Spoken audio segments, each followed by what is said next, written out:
নমস্কাৰ মৰমৰ ছাত্ৰ-ছাত্ৰীসকল মই প্ৰাঞ্জল বৰ্মন আৰু তোমালোক আটাইকে ই কক্সালৈ স্বাগতম আজি আমি উপস্থিত হৈছো এই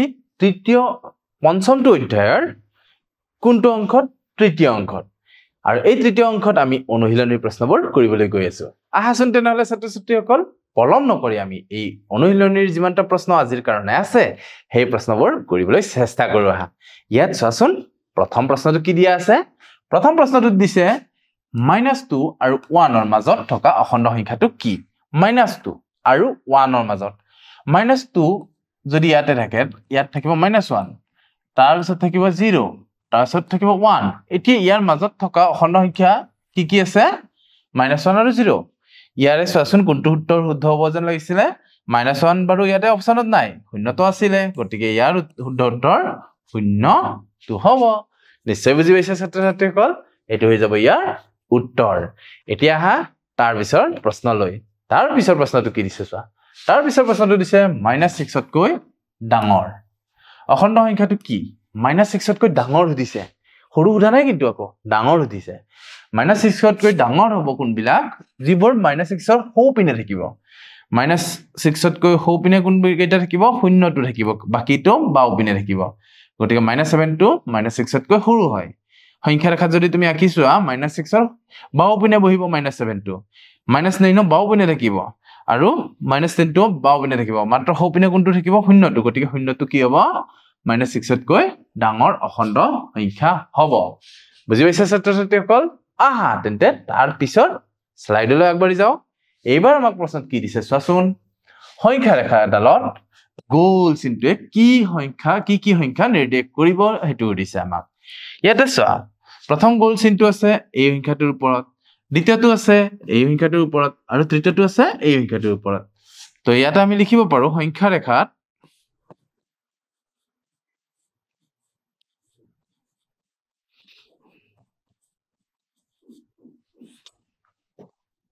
গোল চিনটোৱে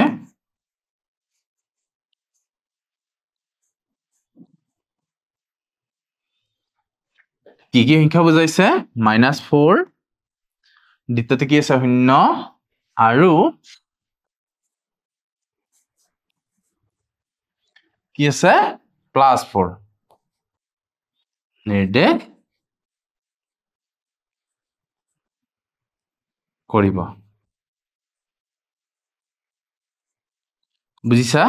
ছাত্ৰ-ছাত্ৰীসকল আহা তেন্তে তাৰ পিছৰ প্ৰশ্নলৈ আগবাঢ়ি যাও তাৰ পিছৰ প্ৰশ্নটো দিছে যে তলৰ সংখ্যাবোৰ সংখ্যা ৰেখাত বহোৱা সংখ্যা ৰেখাত কেনেকৈ বহাম এডাল আমি সংখ্যা ৰেখা আঁকিম আৰু এডাল সংখ্যা ৰেখাতে আমি আটাইবোৰ হয়তো আমি দেখুৱাই দিব পাৰো প্ৰথম এটোৰ কাৰণে যদি চোৱা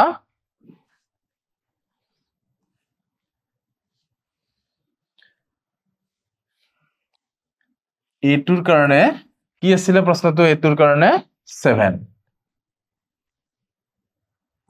7 তো ইয়াতে আমি সংখ্যা ৰেখাডাল অঙ্কন কৰি লম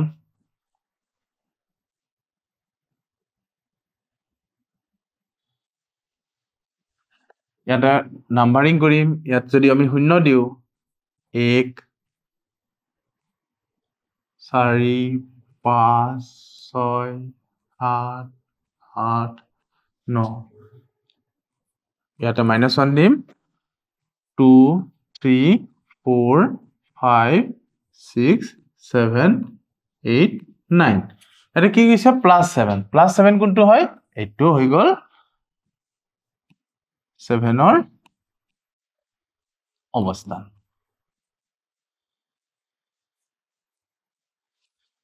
তেনেকে তাৰ পিছৰটো চোৱা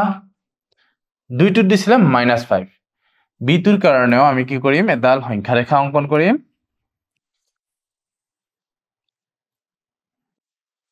সংখ্যা ৰেখা অঙ্কন কৰি ইয়াত নাম্বাৰিং কৰিম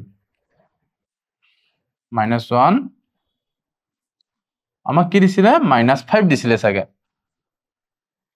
প্ৰশ্নটো চোৱাচোন এবাৰ কি দিছিলে -5 দিছিলে গতিকে আমি কি কৰিম ইয়াত শূন্যটো ইয়াতে ৰাখি -1 -2 3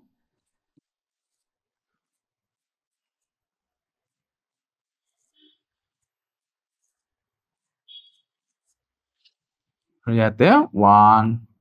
2 3 4 এনেদৰে আমি কি যাব পাৰো ইয়াত চোৱাচোন -5 কোনটো -5 এইটো আৰু এইটো হৈ গল -5 ৰ অৱস্থান নিশ্চয় বুজি পাইছা ছাত্ৰ-ছাত্ৰীসকল আহা তাৰ পিছৰ প্ৰশ্নটো দিছে -3 আৰু +3 সিটো আমি কেনেকৈ কৰিম চাও আহাচোন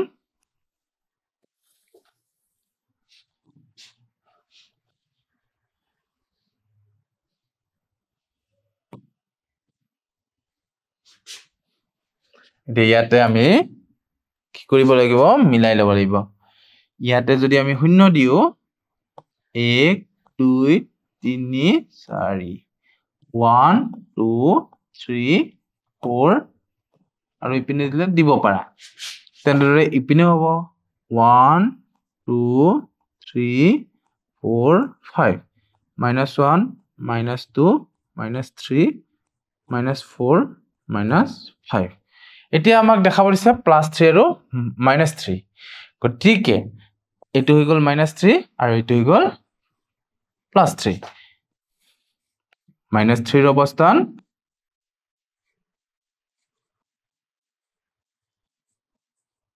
ইয়াত লিখিবা +3 ৰ অৱস্থান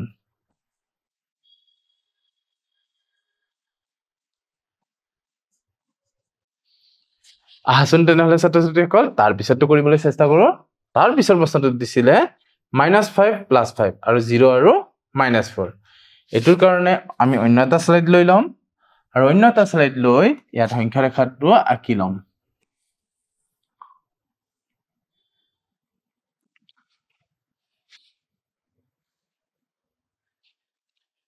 ইয়াত আমি মাজত শূন্যটো দিম 1 2 3 4 মোৰ ইয়াৰে পৰা একক দূৰত্ব হ'ব ইয়াৰ পৰা এইটো যিমান দূৰত থাকিব এইটো হিমান দূৰতে ৰাখিব লাগিব 7 এনে ধৰে দিলো আৰু ইপিনেও -1 -2 -3 -4 -5 6 এনে ধৰে দিব পাৰো এটা কি দিছে চোন এতিয়া দিছে প্ৰশ্নটোত -5 +5 আৰু 0 আৰু -4 -5 +5 0 আৰু -4 চাই লো এবাৰ -4 আছিলে -4 -5 ৰ অৱস্থান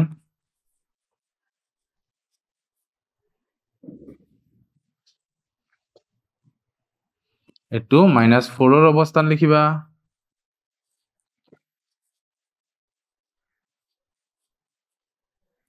এটো 0 ৰ অৱস্থান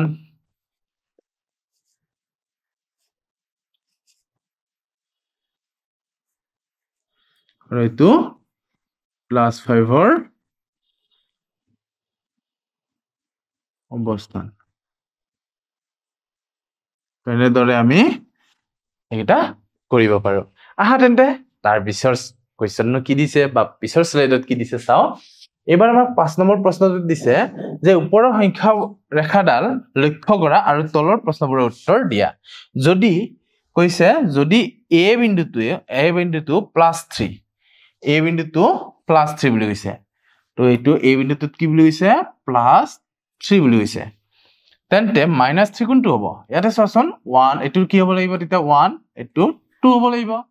আৰু ইপিনে তেতিয়া কি হ'ব -1 -2 -3 -4 এনেকৈ যাব আৰু তেতিয়া কৈছে যে -3 বিন্দুটো কোনটো বিন্দুত হ'ব -3 টো b বিন্দুত হ'ব b বিন্দুত হ'ব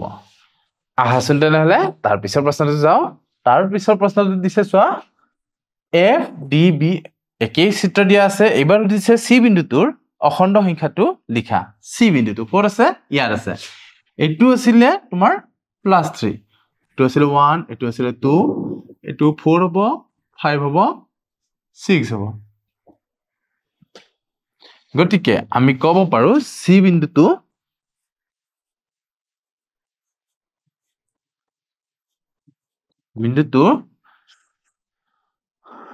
অখণ্ড সংখ্যা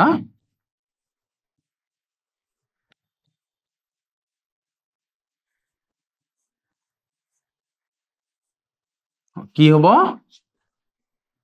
6 হ'ব বুজি পাইছা কি হ'ব 6 ভালদৰে লিখি লোৱা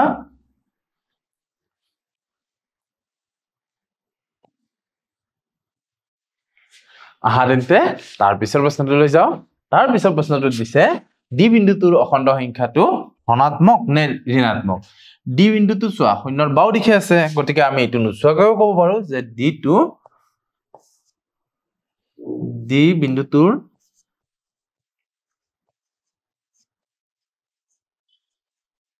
অখণ্ড সংখ্যাটো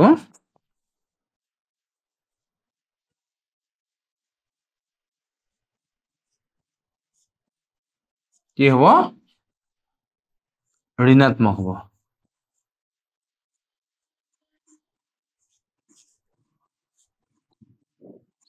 বুজি পাইছা আহাচোন তাৰ পিছৰ প্ৰশ্নত যাও তাৰ পিছৰ প্ৰশ্নটো দিছে চোৱা নামাকৰণ কৰা বিন্দুবোৰৰ ভিতৰত কোনটো আটাইতকৈ সৰু অখণ্ড সংখ্যাটোক বুজায় ইয়াতে সুধিছে নামাকৰণ কৰা বিন্দুবোৰৰ ভিতৰত কোনটোৱে আটাইতকৈ সৰু অখণ্ড সংখ্যাটোক বুজায় আটাইতকৈ সৰু হ'ব যিটো আটাইতকৈ বাও দিশত থাকিব আটাইতকৈ বাও দিশত কোনটো আছে f আছে গতিকে f বিন্দুটো হ'ব ইয়াৰ উত্তৰ f এ আটাইতকৈ সৰু f এ কি লিখিবা আটাইতকৈ সৰু অখণ্ড সংখ্যাটোক বুজায়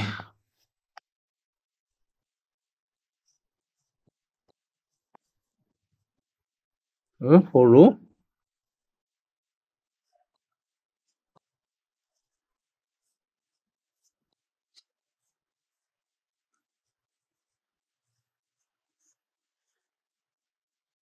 এনেকে লিখি দিব পাৰা তাৰ পিছত চোৱা তাৰ পিছৰ প্ৰশ্নটোত কি দিছে 5 টোত বিন্দুবোৰে নিৰ্দেশ কৰা সংখ্যাবোৰ ঊৰ্ধ্বক্ৰমত সজোৱা তুমি ঊৰ্ধ্বক্ৰমত মানে আটাইতকৈ সৰুটো আগত লিখিব লাগিব f ৰ পিছত কি আহিব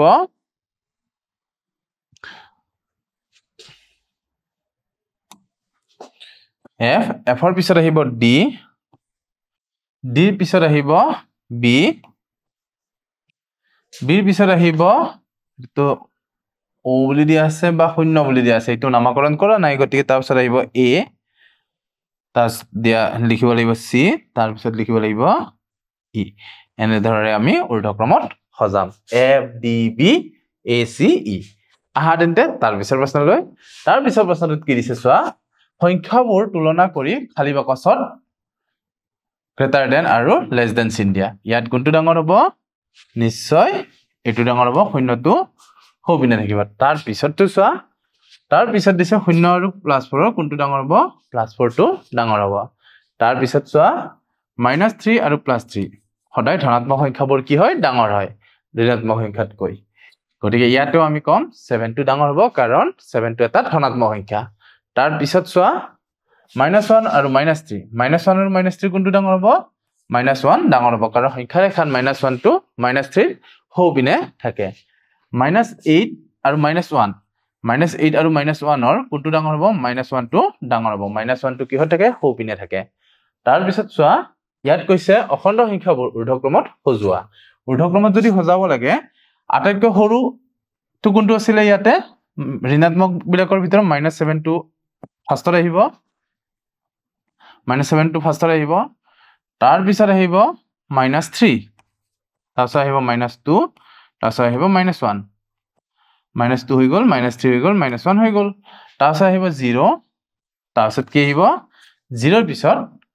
3 তাৰ পিছত আহিব 5 আৰু 6 1 2 3 4 5 6 7 8 1 2 3 4 5 6 7 8 তো এনে ধৰণে আমি ইয়াৰ উত্তৰটো দিব পাৰো আহাৰতে আৰু যদি তোমালোকে ইয়াতে গ্ৰেটাৰ দেন চিনটো দিয়া বা লেস দেন চিন দিয়া তেতিয়াহলে এনেকৈ দিব পাৰা এই চিনটো এইটো ব্যৱহাৰ কৰিব পাৰা তাৰ পিছতটো চোৱা -20 -30 -10 +10 ইয়াৰে ভিতৰত আটাইতকৈ সৰু কোনটো হ'ব -32 আটাইতকৈ সৰু হ'ব তাৰ পিছত -32 কাটকৈ ডাঙৰ কাটকৈ সৰু -20 তকৈ -22 -10 তকৈ -10 to 0 10 20 30 তো এনেদৰে আমি ঊৰ্ধ্বক্ৰমত সজাব পাৰো এই চিনটো দি কিনেও তোমালোকে লিখিব পাৰা তেনেহলে ছাত্ৰ ছাত্ৰীসকল আজিৰ ভিডিঅ'টি আমি ইমানতে সামৰণি মাৰিছো অহাবাৰ পুনৰ এটি নতুন ভিডিঅ'তে পুনৰ লগ হ'ম তেতিয়ালৈ তোমালোক আটাইকে ধন্যবাদ